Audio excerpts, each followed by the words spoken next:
Que ce soit dans l'aile ou la cuisse, ou dans Star Trek, Smells like the real thing. la viande de laboratoire fascine. Et depuis les années 2000, une quinzaine de startups se sont lancées le défi d'en produire, en vrai. Memphis Meat aux États-Unis, Mosa Meat aux Pays-Bas ou Aleph Farms en Israël, ces sociétés dépensent aujourd'hui des millions de dollars pour mettre au point la viande de demain, sans tuer aucun être vivant. C'est ce qu'on appelle l'agriculture cellulaire.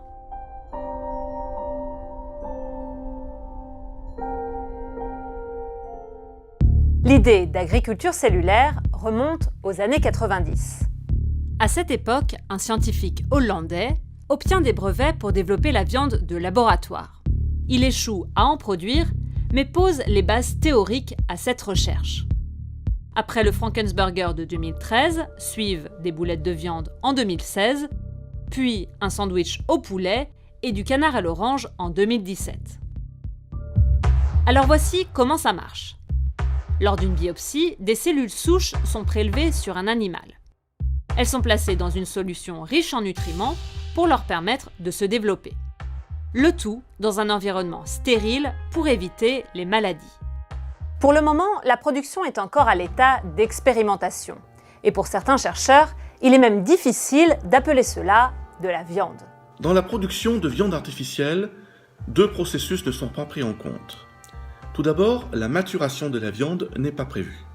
La maturation de la viande est un processus naturel par lequel le muscle s'attendrit et se transforme en viande. Ensuite, la vraie viande ou le vrai muscle sont composés non seulement de fibres musculaires, mais également de nerfs, de vaisseaux sanguins et de cellules de matière grasse qui donnent du goût à la viande. Les chercheurs de l'INRA considèrent qu'il s'agit davantage d'un amas de fibres musculaires ou des protéines animales plutôt que de vraie viande.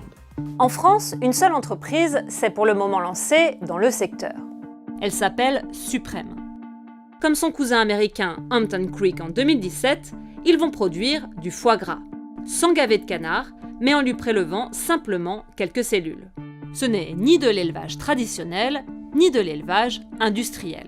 On pense que la viande cultivée est cette troisième voie qui permettra d'apporter des protéines et de la viande à l'humanité avec un impact bien plus positif sur l'environnement et qui permettra tout simplement d'être soutenable à long terme. Car à l'horizon 2050, il faudra nourrir 9,8 milliards de personnes. Pour les entreprises de viande cultivée, produire de la viande en laboratoire permettrait de pallier au manque de ressources. Le tout sans tuer d'animaux.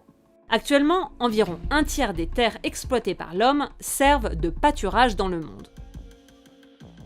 Jamais nous n'avons produit et consommé autant de viande. En 2015, la consommation mondiale était de 316 millions de tonnes. Cela représente 65 milliards d'animaux tués, soit près de 2000 animaux par seconde. D'ici 2080, la production mondiale de viande devrait augmenter de 58%. Une augmentation principalement liée à la hausse de la consommation dans les pays en voie de développement.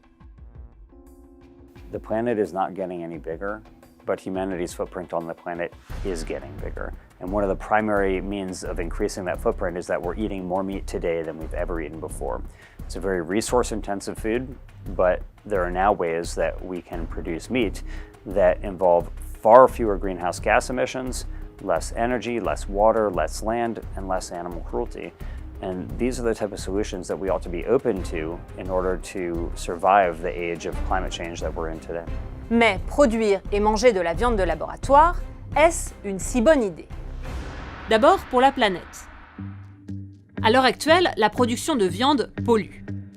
L'élevage de bétail représente par exemple 14,5% des émissions de gaz à effet de serre.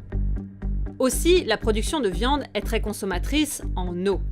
Par exemple, pour produire 1 kg de bœuf, il faudrait au total 15 415 litres d'eau, contre 3 400 litres pour 1 kg de riz.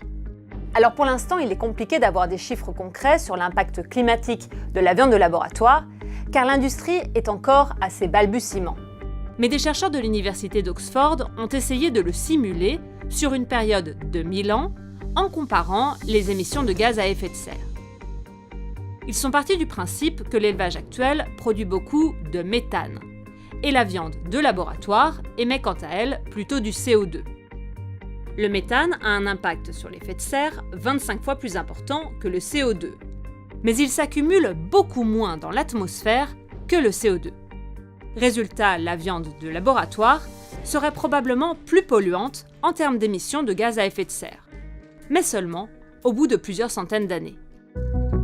Autre paramètre à prendre en compte, la santé. Hormones de croissance, pesticides, antibiotiques, vaccins, la viande d'élevage est aujourd'hui dopée.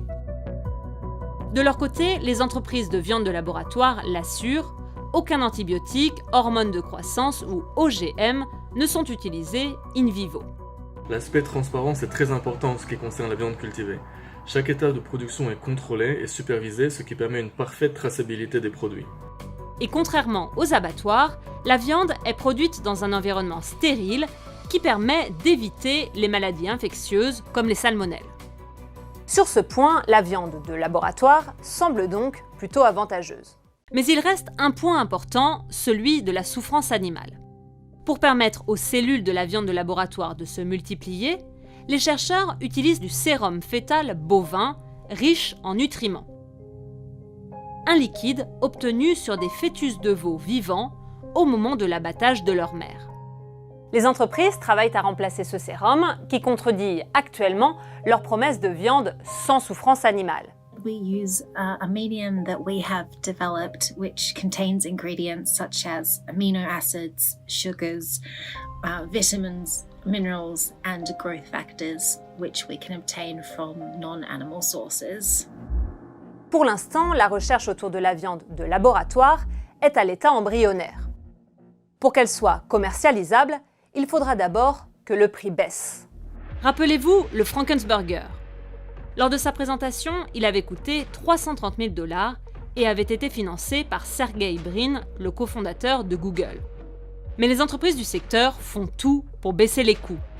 Mark Post, le papa du Frankensburger, vise par exemple un steak à 11 $ pour 2020. Mais pour réduire les coûts, il faudra produire à grande échelle. L'industrie aura alors besoin de grands réacteurs, de grandes cuves de fermentation, à l'image de la production de produits laitiers. Mais ces biofermes n'existent pas encore. Il faudra aussi apprendre à développer des os et des vaisseaux sanguins pour irriguer la viande. Sans ça, impossible de créer des morceaux plus épais, comme une côte de bœuf. Et pour que la viande de laboratoire se développe, il faudra surtout que les consommateurs adhèrent. Dans l'Hexagone, moins de 10% des Français considèrent pour le moment la viande de laboratoire comme une solution réaliste pour l'avenir. Most people don't want to think about how meat is produced because they know how bad it is for the planet and for animals.